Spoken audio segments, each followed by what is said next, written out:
Alunos, bom dia. Aqui está o gabarito da semana 4 do PET volume 2 de vocês. Se vocês tiverem acompanhado direitinho aí as correções e visto no PET, o tema abordado aí do PET 2 foi a questão das redes sociais, o vício e essas questões aí com a tecnologia. Então, no número 1, vocês tinham aí uma história em quadrinho, que era para vocês lerem. Vocês têm um casal e um marido. E subentende-se que a esposa quer ter uma conversa, né? A famosa DR com ele. E ele responde que se ela não se incomodasse, que ele ia ficar vendo os e-mails, SMS, Twitter e assim por diante.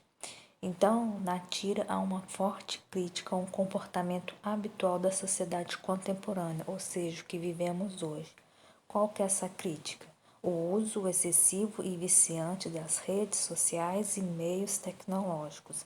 É o que eu falei na outra correção do PET 3, semana 3, em que tinha um pai ensinando para o bebezinho que era viver nos dias de hoje.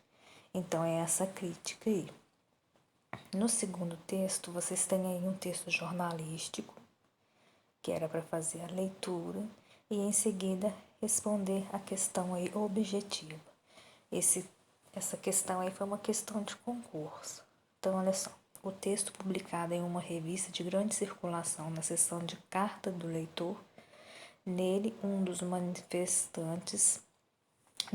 leitores manifesta-se acerca de uma reportagem publicada na edição anterior.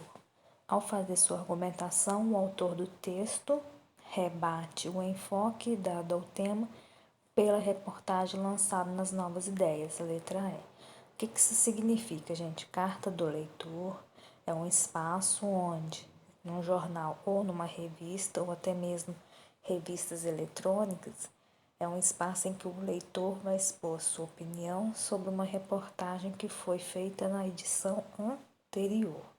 Então, o que é a finalidade? Rebater, dar sua opinião sobre a reportagem e lançar até mesmo novas ideias sobre o assunto que foi da edição anterior.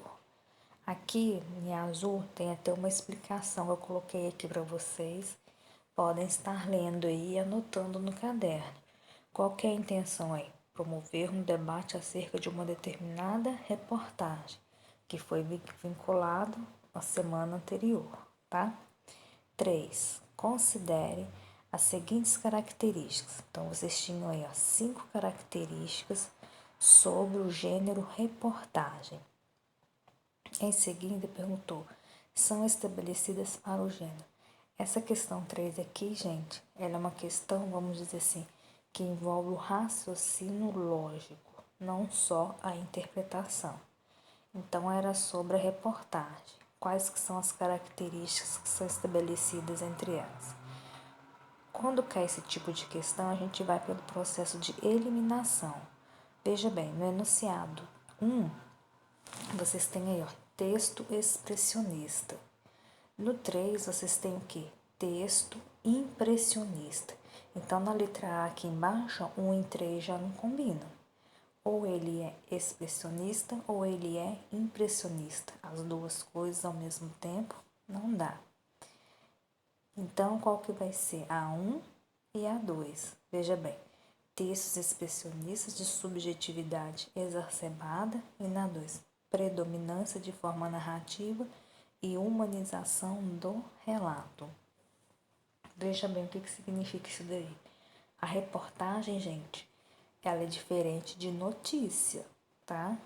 Então, vamos supor, uma reportagem falando sobre o comportamento das pessoas diante da pandemia que nós estamos vivendo. É uma reportagem, vai falar sobre comportamento, novos hábitos e assim por diante. Notícia é mostrar se a taxa está subindo, se está descendo, quantas pessoas estão morrendo por região, ou estão a questão de leitos nos hospitais, quando que surge a vacina. Isso aí é uma notícia. Então, a reportagem, ela tem a questão da subjetividade e também a questão de narrar e humanizar o relato, porque vai envolver nós.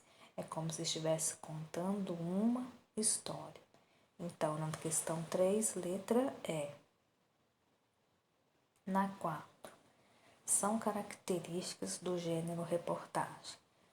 Continuando aí na questão 3 que vocês viram, reportagem, vai estar falando aí de novo desse gênero. O que vem a ser característica? Textos jornalísticos divulgados nos meios de comunicação de massa, informa fatos de interesse público, cuja linguagem deve ser objetiva e clara, ou seja, se os jornais lançarem reportagens com um vocabulário mais rebuscado, as pessoas não vão ler. Isso depende muito também do tipo do jornal. Dependendo do jornal, eu tenho um público. A gente não pode pegar, por exemplo, o Globo e comparar com quem lê aquele de 50 centavos. Me fugiu o nome na cabeça. Então, são públicos com interesses diferentes. Mas mesmo assim, ambos têm que ter uma linguagem objetiva e clara.